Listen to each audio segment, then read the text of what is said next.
Hello and welcome to my YouTube channel. आज हम लोग स्टार्ट करने वाले हैं करंट अफेयर्स का हिंदी लैंग्वेज में 10 सितंबर 2022 का। तो सबसे पहले हम लोग देखते हैं नेशनल करंट अफेयर्स न्यूज के बारे में, यानी राष्ट्रीय करंट अफेयर्स न्यूज के बारे में। तो भारतीय कंपनी है पिंटोला, उन्होंने भारतीय फुटबॉलर है जिनका नाम है सुनील छेत्री, इनको ब्रांड एम्बेसडर बनाया है। जो भारतीय सुपर फूड कंपनी है पिंटोला, वह जो है पिंटोला जो कंपनी है वह भारतीय फुटबॉल कप्तान है सुनील छेत्री, इनको ब्रांड एम्बेसडर के रूप में घोषित किया है। अगला है LIC जो है वह एक नया प्लान पेश किया है जिसका नाम है न्यू पेंशन प्लस प्लान 867, यानी कि जो लाइफ इंश्योरेंस कंपनी है वह एक नया प्लान को पेश किया है जिसका नाम है न्यू पेंशन प्लस 867, और इसमें लोगों को वार्षिक प्रीमियम के 5 से 15% के बीच गारंटी इसमें प्रदान करेगा। अगला है जो एग्री बाजार है, यह एक प्राइवेट कंपनी है, वह किसानों को सहायता के लिए एक कार्ड लॉन्च किया है जिसका नाम है किसान सफलता कार्ड। यह जो किसान सफलता कार्ड है वह किसानों को खर्च पूरा करने में मदद करेगा। या जो पौधे की कटाई होती है उसके पूर्व और उसके बाद में जो कृषि में आवश्यकता होगा वह जो खर्च होगा वह किसानों को प्रदान किया जाएगा। तो एग्री बाजार है वह एक कार्ड लॉन्च किया है किसानों के लिए जिसका नाम है किसान सफलता कार्ड, और जो किसान है उसको इस कार्ड का उपयोग कर सकते हैं। और जो इस कार्ड में धनराशि जो प्रदान की गई है उसके माध्यम से जो है कृषि की आवश्यकताओं के चीज वह खरीद सकते हैं। अगला है राजस्थान जो सरकार जो है वह एक नई योजना शुरू की है जो कि 100 दिन शहरी रोजगार गारंटी योजना है, जिसमें कि जो शहरी लोग हैं उनको 100 दिन के लिए रोजगार उपलब्ध कराने का यह महत्वाकांक्षी योजना है जिसका नाम रखा गया है इंदिरा गांधी शहरी रोजगार गारंटी योजना। अगला है अडानी जो कंपनी है वह 3 गीगा कारखाना लगाएगा जो कि वह हरित में निवेश करने का घोषणा किया है, जिसके माध्यम से वह सौर मॉड्यूल, पवन टरबाइन और हाइड्रोजन इलेक्ट्रोलाइजर यह बनाने के लिए 3 गीगा कारखाने यह लगाएगा। अडानी समूह का मुख्यालय है अहमदाबाद और इसके संस्थापक है गौतम अडानी, और अदानी समूह की स्थापना हुई थी 1988 में। अगला है प्रधानमंत्री नरेंद्र मोदी है, उन्होंने सेंट्रल विस्टा एवेन्यू का उद्घाटन किए हैं और इसके तहत उन्होंने सुभाष चंद्र बोस की जो प्रतिमा है 28 फुट की ऊंची, इसका अनावरण किया है। और जो राष्ट्रपति भवन से लेकर इंडिया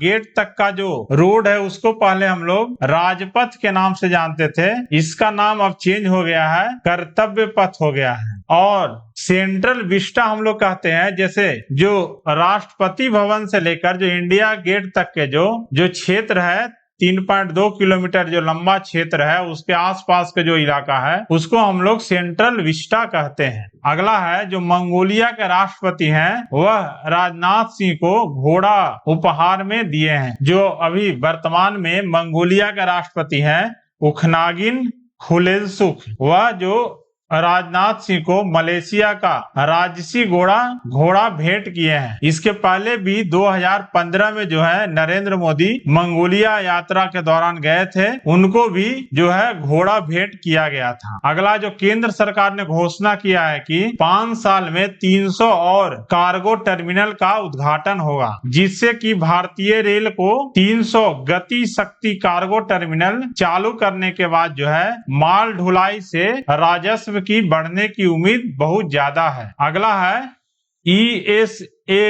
SFB जो है बैंक है वह ट्रांसजेंडर समुदाय के लिए एक नया खाता लॉन्च किया है जिसका नाम है इंद्रधनुष खाता। ESAF जो है स्मॉल फाइनेंस बैंक लिमिटेड जो है वह ट्रांसजेंडर समुदाय है उनके लिए एक नया खाता लॉन्च किया है जिसका नाम है इंद्रधनुष बचत खाता। इसमें क्या है, उनको डेबिट कार्ड प्रदान किए जाएंगे और उसमें सुविधाएं उनको ज्यादा दिया जाएगा, और जो है बचत खाते का जो ब्याज दर होगा वह भी उनको ज्यादा मिलेगा। और जो है बैंक के जितने भी उनके फॉर्म है और आवेदन में एक अलग कॉलम को जोड़ने का निर्देश दिया गया है थर्ड जेंडर का। अगला हम लोग देखते हैं अंतर्राष्ट्रीय समाचार के बारे में। तो अमेरिका जो है वह पाकिस्तान को $450 मिलियन पैकेज की घोषणा की है और यह पैकेज इसलिए दिया जाएगा कि जो अमेरिका है वह F-16 जो है उसका विमान, लड़ाकू विमान है, वह पाकिस्तान को यह बेचा है। तो इसको रख रखाव के लिए जो है पाकिस्तान को $450 मिलियन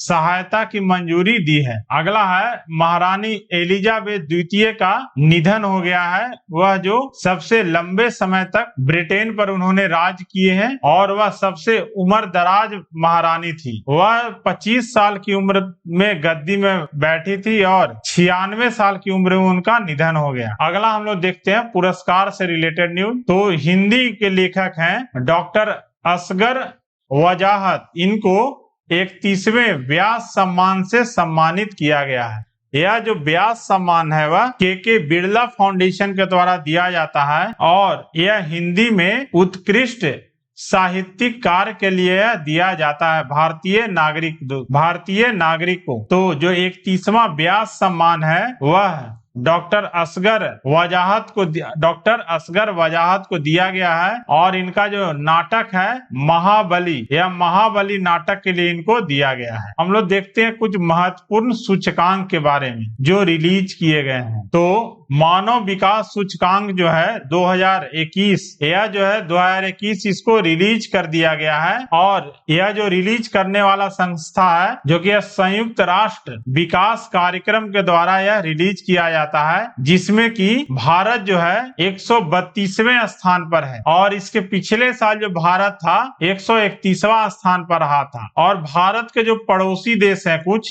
जैसे श्रीलंका है यह 73वां स्थान, चीन है 79वां स्थान, बांग्लादेश है 129वां स्थान, भूटान है 127वां स्थान, यह भारत से ऊपर है। नीचे में हो गया पाकिस्तान 161वां स्थान, नेपाल 143वां, म्यांमार 149वां। और जो टॉप 3 पोजीशन पर है, जो पहला पर है इसमें मानव विकास सूचकांक में पहला पोजीशन है स्विट्जरलैंड, दूसरा पर है नॉर्वे और तीसरा पर है आइसलैंड। इसमें ज्यादा इंपॉर्टेंट जैसे है एग्जाम के लिए, एक तो ये पूछ सकता है कि पहले नंबर पर कौन है मानव विकास सूचकांक में, और एक जो है भारत का इसमें रैंक पूछता है। तो भारत जो है 132वें नंबर पर है इस साल, और इस साल जो है भारत का जो है मानव विकास सूचकांक रहा है 0.633, जो कि पिछले साल रहा था 0.645। अगला हम लोग देखते हैं कुछ जो धूमधाम से जो महत्वपूर्ण जो दिन मनाए गए हैं इसके बारे में। तो विश्व इलेक्ट्रॉनिक्स व्हीकल दिवस जो है यह 9 सितंबर को मनाया जाता है हर साल, और यह जो लोगों को जागरूक बनाता है कि जो इलेक्ट्रॉनिक्स जो व्हीकल है इसका क्या फायदा है, जो भी बिजली से चलने वाले जो वाहन है बैटरी से चलने वाले उसका क्या फायदा है, और इससे जो है वायु प्रदूषण जो है कम होती है। और आने वाले समय में जो विश्व है इलेक्ट्रॉनिक्स व्हीकल के तरफ ही बढ़ रहा है, क्योंकि पेट्रोलियम का जो संसाधन है वह सीमित है। तो आने वाले समय में जो लोग हैं वह इलेक्ट्रॉनिक्स व्हीकल को ही ज्यादा से ज्यादा यूज करेंगे, और यह वायु प्रदूषण को कम करने के लिए भी एक अच्छा विकल्प है कि लोग ज्यादा से ज्यादा संख्या में इलेक्ट्रॉनिक्स व्हीकल को यूज करें। और यह जो पहली बार मनाया गया था विश्व इलेक्ट्रॉनिक व्हीकल दिवस, यह 2020 में पहली बार मनाया गया था, और इसका जो उद्देश्य है वह लोगों को इलेक्ट्रॉनिक्स व्हीकल पर स्विच करने के लाभ से अवगत कराना है कि यह जो है पर्यावरण के साथ साथ यह ऊर्जा को भी बचा सकता है। अगला है शिक्षा को हमले से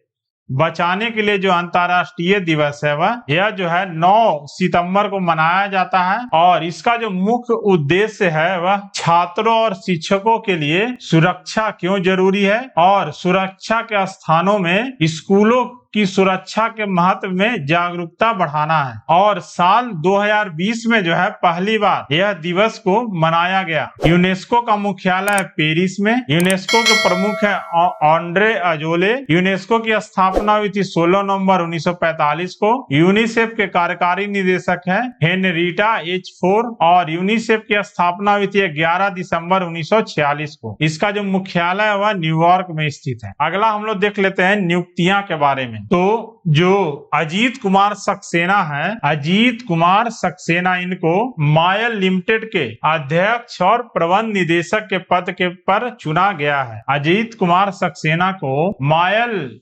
लिमिटेड के अध्यक्ष और प्रबंध निदेशक के पद के लिए चुना गया है। और मायल लिमिटेड जो है वह एक कंपनी है, मिनी रत्न ए श्रेणी की यह कंपनी है। मायल लिमिटेड की स्थापना हुई थी 22 जून 1962 को। अगला है दिनेश कुमार बत्रा, वह भारतीय इलेक्ट्रॉनिक्स लिमिटेड के सीएमडी के रूप में वह नियुक्त किए गए हैं। तो दिनेश कुमार बत्रा है वह भारत इलेक्ट्रॉनिक्स लिमिटेड के अध्यक्ष और प्रबंध निदेशक के रूप में नियुक्त किए गए हैं। भारत इलेक्ट्रॉनिक्स लिमिटेड का मुख्यालय है बेंगलुरु में और भारत इलेक्ट्रॉनिक्स लिमिटेड की स्थापना हुई थी 1954 में। अगला हम लोग देखते हैं खेलकूद से रिलेटेड न्यूज।